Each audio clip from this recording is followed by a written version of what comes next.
Hello and welcome back to the KC Glassworks YouTube channel. Today I am going to be giving you a tutorial on how to use Procreate to create your stained glass patterns. Okay, so today we are going to open up Procreate on your iPad, and I have a 7" by 12" actual piece brought up. So you can obviously create these in any size that you need or any size that you want. So that's what I'm going to work with today. And I am going to give you a tutorial on what pens to use, what pencils to use, and basically what it should look like in order for you to get ready to bring it over to Photoshop so that you can put the right line width for your leaded patterns or print it out, whatever it might be. This is what your pattern should look like at the end, so that you can get it ready for actual cutting your glass and then assembling.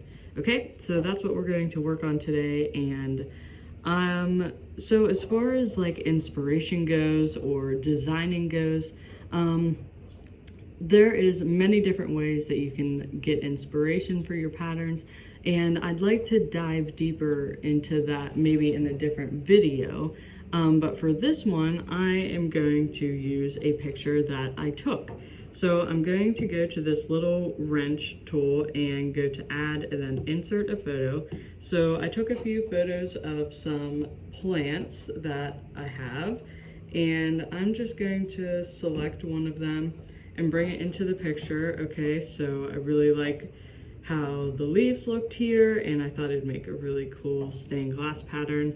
So as you can see, there is dancing or walking ants, whatever you want to call them, all the way around the picture.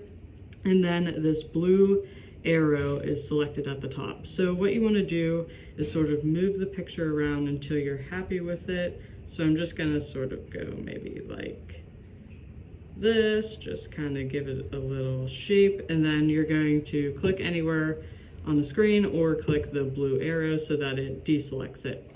And then the next thing that you're going to do is hit this magic wand tool, hit the opacity, and turn it down a good bit so that it's kind of faded. And we're going to go over to the layers. You can see we have a background color, and then on layer 1 is our picture. So I'm going to hit the plus sign and create a new layer, which is going to become our sketching layer. Okay, so then I just hit the paintbrush, and you can see I'm already in the sketching area of the brush library, and I always use the HB pencil for my actual sketching. Okay, and I just sort of start with a really rough sketch. Okay, and you can change the size of the brush and the opacity of the brush. There's many different things that you can do. I'm just going in with a really rough sketch here. Okay, so let's just get this started. Just sort of following this picture. And I do spend a good amount of time on my sketches because this is the part where you really want to determine what each pattern piece is going to look like for whenever you're cutting your glass. So this is just really rough, just part of the demo. Just getting a basic picture down, so just getting a stem in. Okay.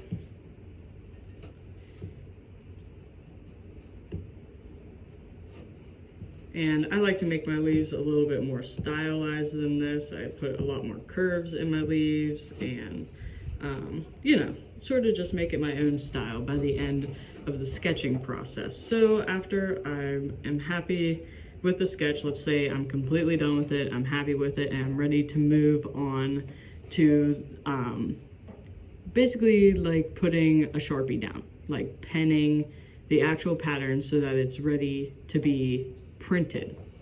Okay, so we're happy with the sketch, we're ready to move on. So what I like to do is go to layers, I turn off layer 1, which has my picture in it, and I'm on layer 2, which has the sketch on it, and I go over to the magic wand, hit opacity, sort of scroll down, get that nice and translucent, and I create a new layer, which is going to be the actual pattern layer. And I go to inking, and I always use the technical pen. So open up your technical pen and make sure all of the stroke properties are completely turned off. Okay, so you don't want any stroke properties. Scroll down and make sure all of the stroke taper, the size, opacity, pressure, tip is all off or almost off, whatever it might be. Just make sure it kind of looks like this, because the best thing to do is to make sure that the pattern looks not the pattern, but your pen strokes looks the exact same all throughout the pattern. Okay, so what I like to do is sort of get this at a size that I'm happy with. So I'm pretty happy with that. You don't want to be too thin where it's, you know, you're spending a lot of time in Photoshop trying to make that a lot wider. Just somewhere right in the middle. Okay?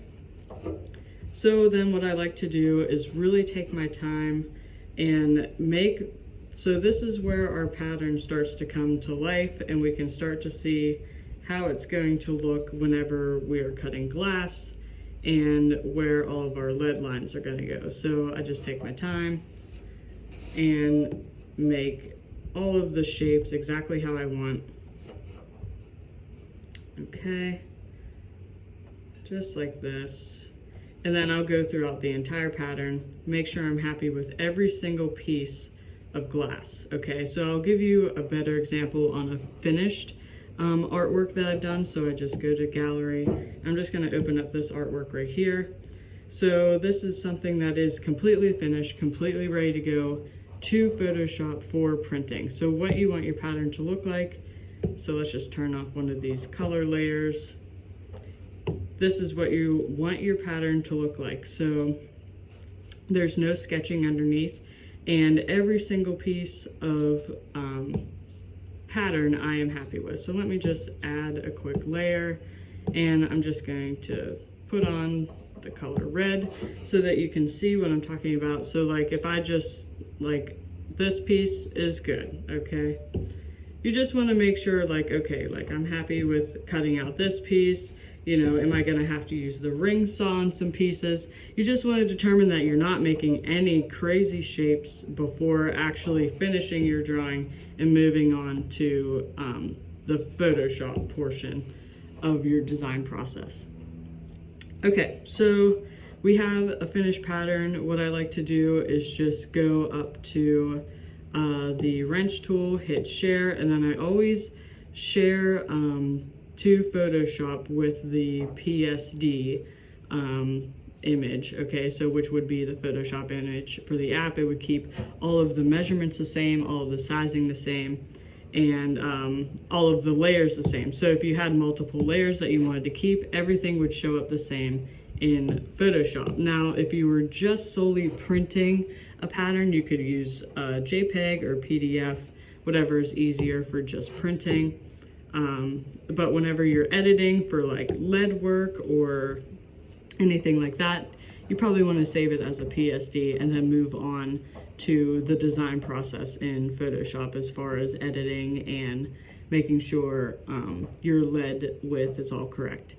Okay, so I would say that is pretty much it as far as a stained glass pattern tutorial. But yeah, it's not super complicated, but if you have questions, please put them in the comments down below. And let me know if you would like a video on how to create your own style as an artist, create your own voice as an artist, you know, not using other people's artwork, you know, sort of finding what your artwork looks like at the end of the day. Okay, so yeah, but if you have any questions on Procreate, let me know. Make sure you subscribe and like the video, and I'll see you guys in the next one.